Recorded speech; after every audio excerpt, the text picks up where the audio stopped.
Hi everyone, I'm Jane from Rockin' Worms. Welcome to my channel, and I'm so glad you're here because today we're taking a field trip in order to make worm tea.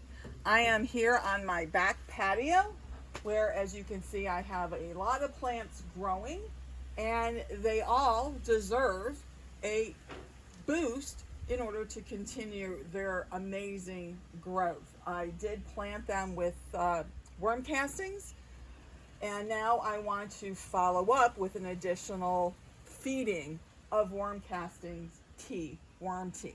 So how am I going to do that, and why am I going to do that? So let's talk about the why first. I have a lot of plants. This isn't even all of them. I have another garden behind the chicken house, and I have another garden in the pasture area, which we're developing. But anyways, the bottom line is I've got a lot of plants to give castings to. I have a limited amount of castings. This is actually what I'm down to having right now on hand because I have been using them. If you've watched a couple of my other videos, one is the prepping the grow out bin in order to get it ready to harvest castings. That's one of the things I'm doing. I'm prepping my bins in order to refill my castings. So the other reason I do the worm tea, other than to get as much value out of it I can for as many plants as I can, is it does double duty for me. It not only provides them with the biota that is in the worm castings, it also serves as watering at the same time. So I'm doing two tasks at one time. I'm giving them the biota from the worm castings, and I'm doing a watering. So anytime I can do two for one, I'm all about it. So let's get started. I did some research on the internet to, get an idea of, what I wanted to do. And I found a variety of different formulas in order to make worm tea. Some were, I think, unnecessarily complicated, and some of them just made huge amounts, and that's not always what I need or you need. So I wanted to strip things back down to its basic components and make it simple and accessible to the most people I can. So just a couple ingredients or materials you need to have on hand: water, worm castings, which is, I'm going to use a pound of worm castings to 5 gallons of water. And I want to emphasize again, that is a pound. It's not a gallon of worm castings. It's a pound of worm castings. So I'm going to put them in the next material, which is a water soluble bag. This was a giveaway at a conference my husband attended, but similar bags are available as reusable shopping bags at your local grocery store, at some of the department stores have them. They're just available everywhere, and they're literally $1 or $1.50 each. So that's what you're looking for. It's that non-woven kind of Tyvek fabric. You don't want one that has a lot of plastic on it. Sometimes they put images on it and there's a lot of plastic. You want it as plain as you can, because this bag is water permeable, and that's what you're looking for. Okay, we're basically using this as a tea bag. Okay, so we want the water to be able to go in and out of the bag, taking the goodness of the worm castings with it into the surrounding water. So I'm just using this small bucket I got from a warehouse store. It had frosting in it, and if you go to your stores that have bakeries, especially around the holidays, a lot of times they have extra frosting buckets, and they're happy to either give them to you or to sell them to you for $1 or $2. They're well worth it. So just keep that in mind as a way to pick up food grade plastics. All right, so I'm adding a pound.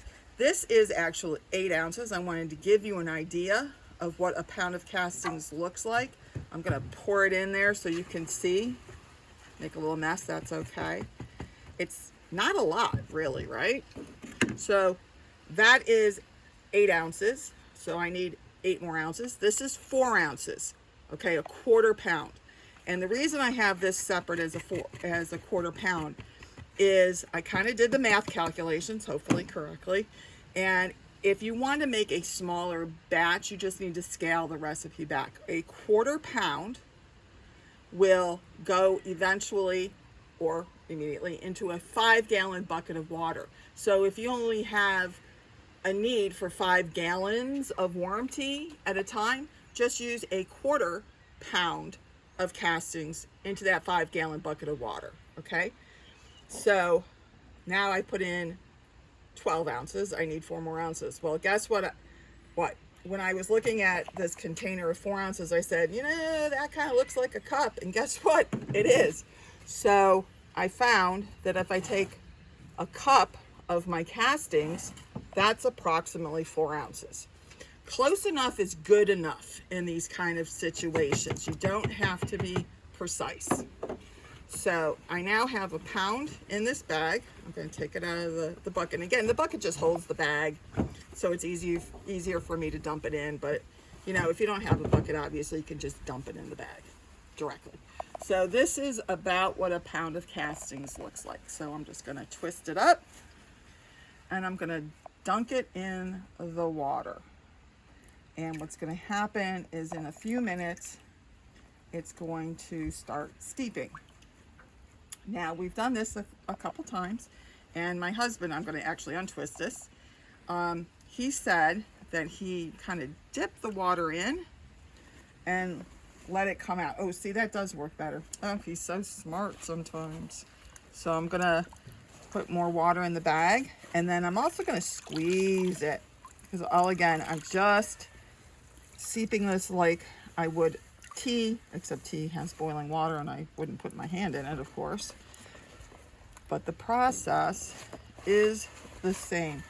And by squeezing it, you're just moving the water more quickly through the castings and speeding up the process.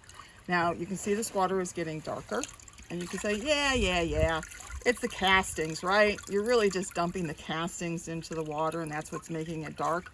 Actually, no. You can see by the bag, the castings are still in there. No castings have come out, or if they have, it's a very, very fine, limited amount. And again, if the castings come out, that's cool too. It's nothing to worry about. In fact, you could dump the castings directly into the water and mix them up that way, and that would also give you warm tea. The reason most people don't do that process that way is because then you end up with worm casting sludge on the bottom of your bin or your bucket. And if you're putting this material into a sprayer or a watering can, that sludge can clog up the holes and, you know, render your watering can or your sprayer useless. So it's just easier in the long run to use a water permeable bag in order to get the casting goodness out of the castings themselves and into the water. Now you can see already when I squeeze it, it's already not, the liquid coming out already isn't as dark as it was when it started. So a lot of the goodness is already in here. Okay, let's give this another squeeze. Okay. All right, I'm gonna set this aside for a minute. These castings, even though they're used, still have a lot of goodness in them, okay? There's no way those billions of bacteria came out of the castings into this water. So these castings can be added directly to plants. It can be added back to your worm bin. It can be added to your pre-composting, you know, your indoor tabletop pre-composting bin. If you're doing that, these castings can be added into that and give it a boost as well. In fact, I'll link that playlist in the description in case you want to check that out if you haven't, or refresh your memory if you have. So these castings are still good. Do not throw them away. Use them. Okay. Now, this has living biota in it. It needs oxygen. It needs food. So let's talk about food first. I'm going to add this, which is 2.5, 3 teaspoons of molasses. I use grandma's. The important part again is that it's unsulfured. The sulfur does not do your worms any good. So I've just put the 2.5 teaspoons, 3 teaspoons of molasses in here with some hot water, stirred it up so the molasses dissolves. I let it cool down, and I'm going to pour that into my bin, and that sugar is going to feed the biota that's in there. Now, the other thing I said that the biota needs is oxygen, and that's actually very important. Because the biota is living, they breathe oxygen.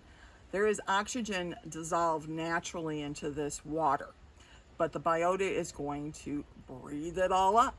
And if I don't use this before they run out of oxygen, they're going to die. And then this process would be worthless. So I either have to use this mixture before they run out of oxygen. Conventional wisdom says they've got about 24 hours in order to not run out of oxygen. And they're going to, I just lost my train of thought. Anyways, you need to use it before they run out of oxygen and, oh, that's what it was, and before they run out of food. So you don't want them dying of lack of oxygen. You don't want them dying from lack of food.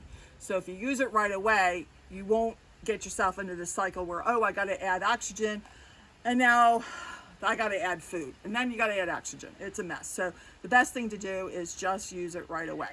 Now, all that said, is if you find yourself in a position where you made worm tea and then life happened and you can't use it in the next 12, 24 hours, you can extend the life of this by using what is called a bubbler, which you can buy at Walmart or Amazon, a fishing store. Fishermen use it in order to add oxygen into their bait boxes, so their bait stays alive because they need oxygen too, okay?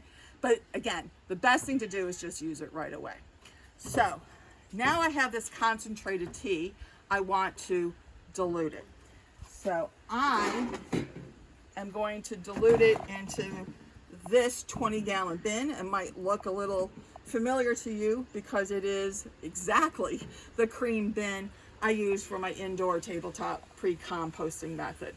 And basically, I like using a bin because once I put the concentrated tea in the bin and I dilute it out, I can take my watering can and dip it in full of the worm tea and then go and do my plants. If you're doing this for indoor plants, you obviously are going to, again, want to dip in either a watering can or a yogurt container or whatever you're using to water your plants. So that's what's going to happen next on this. Now, I am not going to pour this in because it's heavy for me, and I need my cameraman, my husband, to do this, so he'll do it for me off camera. And what I'm going to do is put this worm tea onto my plants tonight, so I get all the benefits of it. All right, so that's pretty much what I wanted to show you. Let me reiterate that if you want to make a smaller batch, you can go down to a 1/4 pound or 1 cup of your castings with about 5 gallons of water. All right, again, a framework. It doesn't have to be precise. Close enough is good enough. All right, so I hope you found this video interesting and informative, and you give this a try. Please consider liking and subscribing. It really helps my young channel grow. And make any comments. You know, if you're doing worm tea in a different way, I'm absolutely interested in learning about that. Sharing information is really what I'm all about, besides saving money and doing things quick and easy. All right, so I am Jayne. I'm yours in the dirt, and I hope to see you next time.